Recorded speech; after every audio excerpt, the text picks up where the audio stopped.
Yeah, what's happening right now is yung PG1, Yamaha PG1. Pwedeng testingin. So you can see, oh. Pwedeng testingin sa trail kasi hindi nyo naman magagawa yan kung nasa city kayo. So dito sa Palayan Natural Farm, meron silang terrain dito. Ayan, oh. Pwede nyong testingin yan. Meron silang test units dito. Kanina may time trial na meron din mga participants. So ang ginagawa nila dito ngayon, binuo nila yung kalahok na member ng PG1 Pinas. Ginawa nilang Group A, B, C. Tapos nagkaroon ng contest, pagandahan ng camp, pagalingan magluto, tapos yung sa trail, yung time trial. So pagsasama-samahin yun, kung sino yung manalo, merong premyo. Hindi ko lang sigurado kung magkano, pero malaking pera. Around third prize is 9,000, second prize is 16,000, tapos yung third prize is 25,000. Isipin mo yun, walang talo kasi ABC lang, di ba? So yan, oh, tignan nyo yung camp nung kung saan kabilang yung brother ko, tignan nyo, ayan. Tawag nila dyan Camp Sunny Side Up. Oh, tapos yung ibang camp, yung isang camp yung B, tapos yung isang camp yung C. Tignan nyo yung ito yung sa loob ng, ito yung Sierra Madre. Ito yung Sierra Madre na pinag-uusapan natin kasi nasabi natin na sumasagip sa atin sa bagyo. Over there, tignan nyo. Mataas yan, around mga 2,000 feet. Pero umaabot to ng 6,000 feet.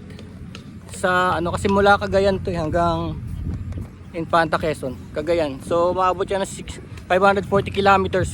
6,000 feet ang highest. So yun ang nagaganap dito. Tapos may coffee, may food, diba? May premyo. So exclusively to, Yamaha PG1 Pinas sa Facebook. Itong PG1 naman kasi siya yung pang soft trail, utility bike, matipid, mura kasi 82,000 lang to, 82 to something like that, around 82,000. Tapos may financing naman yan. Kaya lang yung makina nito is 110cc, air cooled, single overhead cam, 2 valve. Ayan. Look. So ganun yung nangyayari dito. Pa-chill-chill lang. Kaya lang dahil nga ito ay Sierra Madre, pabago-bago ng klima. Kanina lakas ng ulan, tapos biglang namatay yung ulan, nabasa yung lupa, nagputik. Hindi man namin madala yung motor dito sa lupa. Tapos natuyo. Tapos uminit ng konti. Siguro mga 30 minutes uminit. Tapos naging makulimlim na naman. So in out kami. Tsaka as you can see, meron akong jacket. Ang dami kong jacket. So hindi naman din ako nabasa. Tsaka hindi ako nairita. Alam nyo kung bakit? Tanay ito Alam ko na mangyayari sa tanay Tignan nyo yung get up ko. Nakaboots ako yung pamba. Alam ko na Alam ko na magaganap dito. Kaya nakakalakad ako ng maigi. Hindi nababasa yung medyas ko. Okay siya. Ginamit ko na rin siya sa Ayan. So ayan ganun pala sumuporta yung Y-Zone, no? Ngayon ko lang napansin. Ganun pala siya sumuporta talaga. Talagang suportado niya yung mga na kasi ito nabili na nila yung unit 'di ba? Isipin mo, nabili mo na yung unit, bakit pa, 'di ba? Pero ito hindi, ginagawa niya ng club para lumawak pa, no? Ginagawan pa niya ng club, tapos may mga ganito pang gathering. So ang lumalabas, ito ay culture no, motorcycle culture. Yung PG1 ay kinakabit nila sa moto camping.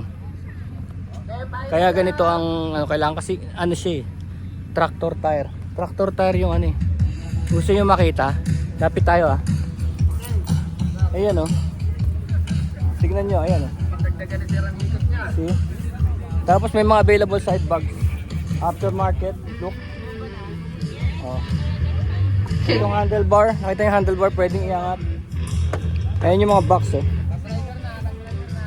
tapos yung tent yan, pwede kayong bumili ng tent, lagay nyo ron. Ito na. Good afternoon, Explorers! Kapatid ko. So, kamusta naman kayo dyan?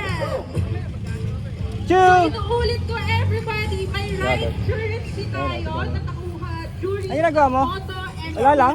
Ilaw? Wow! Winner na yan! Kailangan yung gas to kasama niya. during the Amin tent. Maganda kasi yung design nila para palagay ko mananalo na kasi festive. Fiesta kasi ngayon eh. Fiesta ng Tanay. So, festive yung mga pegs nila doon. Okay, di ba? Folded table, top six, folded table